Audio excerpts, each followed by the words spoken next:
What's going on YouTube? It's Matt with Three Feathers EDC, and today we are looking at the 5 things that I purchased from my recent video about finding the best EDC gear set under 100 bucks. I also unboxed this, so I will link both of those videos down in the description. But without further ado, let's take a look at our gear. Just to remind everybody, we wanted to find 5 items: a flashlight, a blade of some sort, a mini multi-tool, a pen, and a pouch, all for under 100 bucks, shipped, brand new. I did not have any restrictions in terms of sale items, but I wanted to find things that were decently priced and quality. So let's take a look and see if we were able to do that. All right, first we're going to take a look at our flashlight that we picked up. This is the package that it came in. This is from a brand called Through Night, and this is called the Archer Mini. This is a Chinese brand for you guys and gals that is a concern for. Nothing spectacular about the packaging, just standard plastic. It does come with a USB-C charging cable, which is nice. You know, it's got a fairly decent amount of length to it. This is made of aluminum. It's 6061 T6 aluminum, so that is the construction of it. It has a tail switch and a pocket clip that is removable, or a hat clip, so it's got kind of that two-way feature. It's got some micro kind of circular milling around the actual barrel of it, and then it unscrews here, and then this is your charger. As with most of these flashlights, it does have multiple different ways to operate it. To get the flashlight to lock and unlock, you hold the tail switch, and then it gives you, it goes straight to low mode. A double click goes to high mode, and then a triple click goes to your strobe. And then when you click it the last time, it turns off. To get it to turn off again, you hold the tail switch, and then it's in lock mode.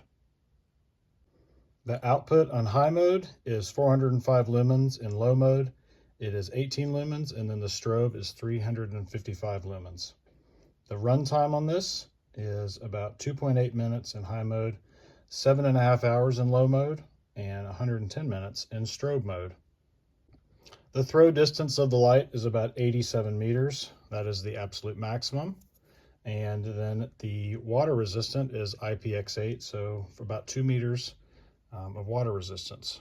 So overall, I think for $13 or $14, this is a great buy. Very versatile.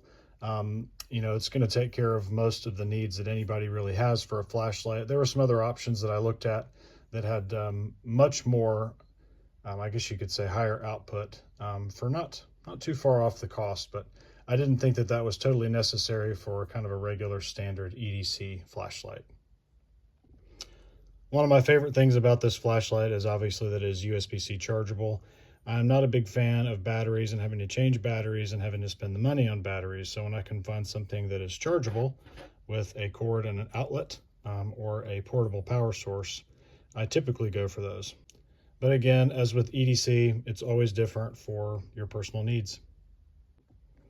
Next, we're going to look at our blade. I know this might have been kind of an odd choice, but I actually did go with a utility blade for the main reason is these are replaceable. And when you are on a budget and you don't want to spend a lot of money on a knife or replacing a knife, these blades are very cheap. You can spend a little bit more money on nice blades, but generally utility blades are very simple to find. They're in every household, and then if you do break them, it is not a big deal. Just for reference again, this is the Gerber EAB pocket knife. It does kind of say that this is a money clip, but I don't know that I would ever use that as a money clip. I would probably just use this as a regular pocket clip. The Gerber definitely gets an F minus for packaging. I don't know if you saw the unboxing, but this thing is an absolute nightmare to get into. I just ended up shredding it and tearing it apart. These plastic packages are just terrible. But anyways, these are the specs. Blade length of a utility knife, 1.5 inches. And then this is stainless steel. Doesn't give what type of stainless steel, but at least you know that it is potentially stainless and it will not rust or corrode. So very compact, very small. It does fold out, and it does have a liner lock to it that has very good lockup. The access to it is a little bit funny and not very comfortable. It's pretty stiff, but you know, for $15, I think this thing is going to be fantastic. I think it's an easy choice for somebody who's on a budget, just needs things, you know, a knife for everyday general tasks. Obviously you have a flathead screwdriver for the blade access, and then you can swap those things out. But you know, this is the size of that. Very compact, very small, very easy to maneuver, and again, not to beat it into the ground, but very easy to replace these blades. Next, we're going to take a look at our multi-tool. Again, I wanted to find something in the mini category and not a full-size multi-tool because I wanted everything to fit inside of a pouch. This is the Next Tool Mini Flagship, and this is the packaging that it came in. I did wanted to find something with both pliers and scissors. These are spring-loaded pliers, excuse me. They do have a nice serrations here, a nice small tip, and again, they're spring-loaded so that when you're using them, they kind of retract back to that original opening position. Also, what I liked about it is it has a very nice size scissors. So there you go. These things are nice and sharp. Again, these are spring-loaded as well. Everything is replaced with your standard Torx bits. I did wish that I could find something with a bit set, but I did not, and that is okay. We've got a kind of a 2D Phillips head screwdriver, which is nice. On the other side, we have our metal or nail file, and then a flathead screwdriver. And then on this side, I believe, is our can and bottle opener. And then there's a blade right, where'd our blade go? Here it is. And then we have a nice sheep's foot blade right here. I do not know the steel on this. Maybe we can take a look at the instructions and we'll take a look and see what kind of steel the blade is. Next, we're going to look at our pen. This is the Zebra X701. Honestly, when I opened this, I thought that this was plastic. I thought that it was like some sort of misprint, but it definitely is not plastic. This is a very lightweight steel barrel and pocket clip. It is a click pen. It does have some kind of milling down here on the steel. The ink is replaced down here at the bottom. It does come with 2 extra refills, which is very nice, and it says it's usable up to 250 degrees Fahrenheit and usable to negative 30 degrees Fahrenheit, which is really intense.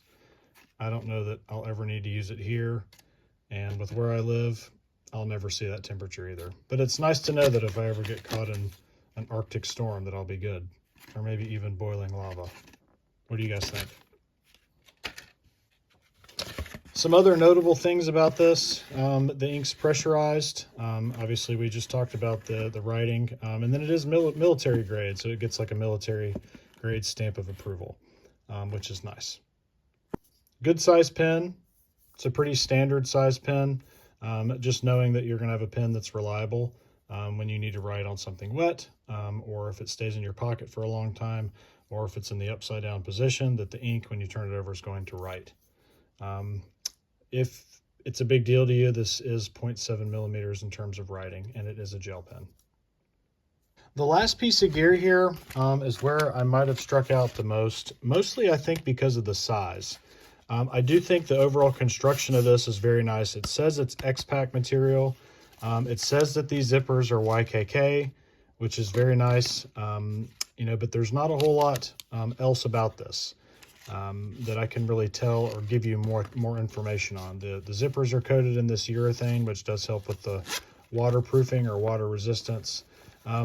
The problem that I have come into, and I tried to put all this gear in here, is just the general size of this. So we'll go ahead and do that. I started with trying to put the knife in here, and then I realized the knife or the blade is probably going to be in my pocket most of the time. But this is a little bit deep for this multi-tool, so I'd probably end up putting a lanyard on here just to be able to get this thing out a little easier. So that fits in there nice. We flip it over. Our flashlight, we've got to kind of finagle that down in there and pull the pocket clip up a little bit. Our pen fits in here, barely fits over this. And then where I kind of come into the problem is there's just not a ton of room in here for any other thing. And if I were to put any cards in here, I'd be afraid that you can't really see, or, you know, I can only feel it, but the just the roundness or the radius of these things and the bulk, I feel like the cards would eventually break. You know, this pocket here is not super functional unless you're going to put like, I don't know, 3/4 or something in here. But you know, having the multi-tool smashed in there, you just don't have a lot of room. So I would have probably gone for one that's a little bit larger than this. In terms of what we got though, the construction on this, it being X-Pack, it's waterproof, it's fairly ripstop. You know, this stuff is very durable, provided the stitching and stuff is well made and well done and well executed. You know, you can use this here, you can wrap your carabiner around it. If you had a smaller pin, if you did not have a full-size pin, you could put a mini EDC pin here and it would link up right there. But overall, I'm not too thrilled with this in terms of the size and then wanting to carry, you know, everything together.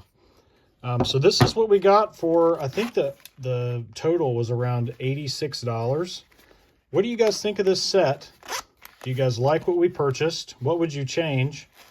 Or do you agree with everything that I got? Let me know down in the comments. I appreciate this. I appreciate you guys tuning in. If you've made it this far, I'm a small channel. It's just me and my phone. I enjoy looking at gear. Making videos is still new to me, but I'm learning as we go. But drop a comment, leave a like, follow, subscribe, all the things. And I will see you guys in the next one. Peace out.